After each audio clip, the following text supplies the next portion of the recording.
திண்டுக்கல்லில் விந்தியா அதிரடி பேச்சு, தோல்வி பயத்தால் வந்தவர், அரசியல் தாக்கம்.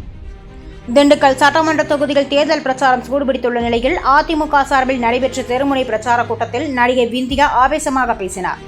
முன்னாள் அமைச்சர் திண்டுக்கல் சி ஸ்ரீனிவாசன் அவர்களுக்கு ஆதரவாக நாகல் நகர் பகுதியில் நடைபெற்ற கூட்டத்தில் திறந்த பேனில் நின்றபடி பொதுமக்களிடம் உரையாற்றினார்.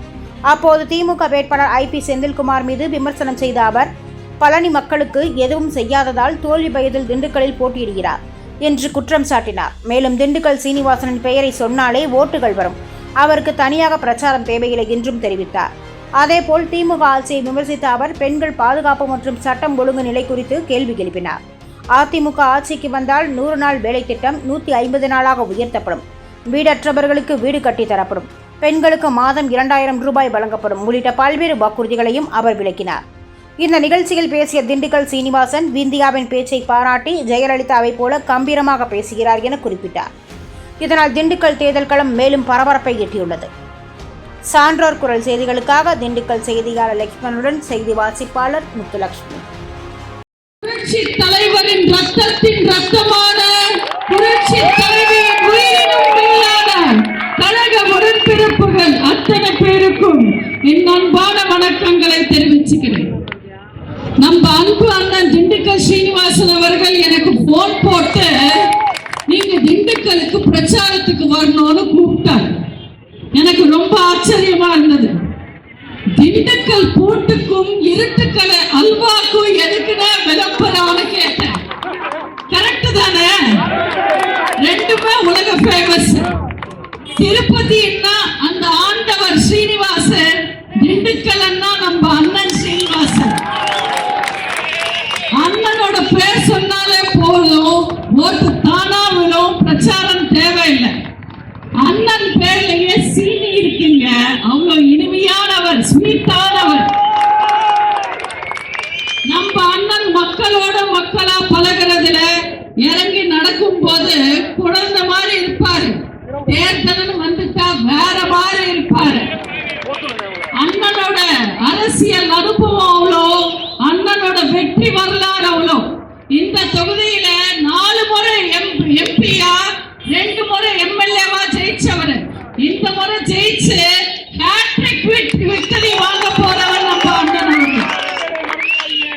இந்த திண்டுக்கல் தொகுதிக்கு அண்ணன் என்னெல்லாம் பண்ணிருக்காருன்னு நான் லிஸ்ட் போட்டு படிக்கிறதுக்கு பதிலா இன்னைக்கு நீங்க திண்டுக்கல் தொகுதியில பாக்குறது எல்லாமே நம்ம அண்ணன் தான் கொண்டு வந்தாருன்னு நம்ம பெருமையா சொல்லலாம். அதிமுக ஆரம்பிச்ச புதுசுல வந்த இடைத்தேர்தல்ல அப்ப கருணாநிதியோட ரவுடி திமுகக்கு பயப்படாம உறுதியா 2 நாளுக்கு ஓட்டு போட்டு புரட்சி தலைவருக்கு ஓட்டு போட்டு மாயத்தேவர் அவர்களுக்கு வெற்றியை கொடுத்து அதிமுகவோட வெற்றியை ஆரம்பிச்சதே இந்த திண்டுக்கல் தொகுதி மக்கள் தான். திண்டுக்கல் எப்பவுமே அதிமுக பக்கம், அதிமுக எப்பவுமே திண்டுக்கல் மக்கள் பக்கம். நாங்க ஜெயிச்சா நீங்க ஜெயிச்ச மாதிரி, நீங்க ஜெயிச்சா நாங்க ஜெயிச்ச மாதிரி. இன்னைக்கு நம்ம அண்ணன் திண்டுக்கல் சீனிவாசன் அவர்களை எதிர்த்து வந்து போட்டி போடுறவர் யாரு? ஐபியோட பையன் செந்தில்குமார். அவர் இதுக்கு முன்னாடி எங்க எம்எல்ஏவா நின்னாரு? பழனியில. அப்ப பழனியில நிக்க வேண்டியது தானே, ஏன் நிக்கல? அவருக்கு தெரியும் 10 வருஷமா பழனி மக்களுக்கு எதுவுமே செய்யல, இதுக்கு மேல பழனி மக்கள் ஓட்டு போட மாட்டாங்க, அங்க தோத்துருவாங்கன்னு. இப்போ இங்க வந்திருக்காரு. அவர் வந்து இங்க மாட்டிருக்கிறது சீனிவாசன் கையில. நம்ம அண்ணன் பட்டணம் 10 வருஷத்துக்கு முன்னாடி பழனியில முருகன் ஆண்டவர் மட்டும்தான் ஆண்டி கோலத்துல இருந்தார். இந்த IP செந்தில்குமார் எம்எல்ஏ ஆனதுக்கு அப்புறம் மொத்த பழனியும் ஆண்டி கோலத்துல தான் நிக்குது. அங்க இனிமே செய்திகளை உடனுக்குடன் தெரிந்து கொள்ள சான்றோர் குரல் பக்கத்தை ஃபாலோ செய்து கொள்ளுங்கள்.